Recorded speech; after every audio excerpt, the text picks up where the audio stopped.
जय जगन्नाथ नमस्कार दर्शक बंधु राशिफल कार्यक्रम को मु रंजित आपण स्वागत करुछि। आज हेउछि सन 2019 मसीहा अक्टोबर मास 29 तारिख मंगलवार कार्तिक मास शुक्ल पक्ष द्वितीया तिथि तुला 12 दिन मकर राशि घातवार। तेबे दर्शक बंधु आज हेउछि जम और भातृ द्वितीया और चंद्र उपवास। आजिर दिन में भेजी बैगण खाइबा मना। तेबे दर्शक बंधु एत थिला आज दिन शुभाशुभ आसंतु जानिबा दैनिक राशिफल विषय।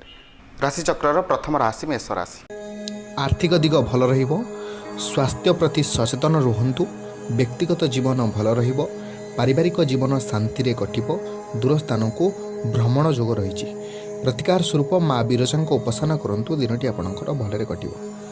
परवर्ती राशि वृष राशि। व्यक्तिगत जीवन भल रहिबो, आर्थिक दिग भल रहिबो, विचलित न होई बुद्धिविचारी कार्य करंतु, कर्म प्राप्तिर जोग रही। सुंदरा कांड पाठ करंतु, दिनटी आपणकर मंगलमय हेबो। परवर्ती राशि मिथुन राशि। विद्यार्थी माने पाठ पढ़ारे मनोनियोग करिवे, भ्रमण जोग रही। आर्थिक दिग भल रहिबो, पारिवारिक जीवन भल रहिबो, वैवाहिक जीवन सुखप्रद हेबो। प्रतिकार स्वरूप आमिष द्रव्य सेवन करंतु नाही। परवर्ती राशि कर्कट राशि। विद्यार्थी माने पाठ पढ़ारे मनोनियोग करिवे, आर्थिक दिग भल रहिबो, व्यक्तिगत जीवन भल रहिबो, स्वास्थ्य प्रति सचेतनता रुहंतु। प्रतिकार स्वरूप माँ तारिणी को नाली मंदार अर्पण करंतु, दिनटी आपणकर मंगलमय हेबो। परवर्ती राशि सिंह राशि। आर्थिक दिग सामान्य रहिबो, व्यक्तिगत जीवन भल रहिबो, कौनसी शुभ कार्य करंतु नाही। दूरस्थान को यात्रा करुछंती तो सतर्कतार सहित यात्रा करंतु। प्रतिकार स्वरूप श्री जगन्नाथ सहस्र नाम श्रवण करंतु, दिनटी आपणकर मंगलमय हेबो। परवर्ती राशि कन्या राशि। व्यक्तिगत जीवन भल रहिबो, विद्यार्थी माने पाठ पढ़ारे मनोनियोग करिवे, स्वास्थ्य प्रति सचेतनता रुहंतु, दिनटी आपणकर भलरे कटिबो। प्रतिकार स्वरूप षंढ को किछि खाइबाकू दियंतु, दिनटी आपणकर मंगलमय हेबो। परवर्ती राशि तुला राशि। व्यक्तिगत जीवन भल रहिबो, आर्थिक दिग सामान्य रहिबो, सतर्कतार सहित दूरस्थान को यात्रा करंतु, दिनटी आपणकर मंगलमय हेबो। प्रतिकार स्वरूप श्री 108 जप करंतु, दिनटी आपणकर भलरे कटिबो। परवर्ती राशि बिछा राशि। विद्यार्थी माने पाठ पढ़ारे मनोनियोग करिवे,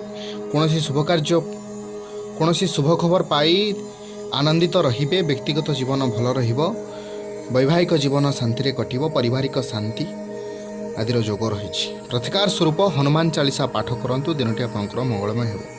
परवर्ती राशि धनु राशि। अर्थहानि जनित भय कलह मतभेदरू दूरे रहबाकू चेष्टा करंतु, वृथा बुद्धि विचारी कार्य करंतु, मागणारे कौनसी द्रव्य ग्रहण करंतु नाही, दिनटी आपणकर भलरे कटिबो। परवर्ती राशि मकर राशि। आर्थिक दिग सामान्य रहिबो, स्वास्थ्य प्रति सतर्क रुहंतु, कलह मतभेदरू दूरे रहबाकू चेष्टा करंतु। प्रतिकार स्वरूप असहाय को साहाय्य करंतु, दिनटी आपणकर भलरे कटिबो। परवर्ती राशि कुंभ राशि। आर्थिक दिग सामान्य रहिबो, सुखाद्य प्राप्तिर जोग रही। आनंददायक भ्रमणर जोग रही। कार्य क्षेत्र में सफलतार जोग रही। प्रतिकार स्वरूप केशर हलदी टीका मथारे धारण करंतु, दिनटी आपणकर भलरे कटिबो।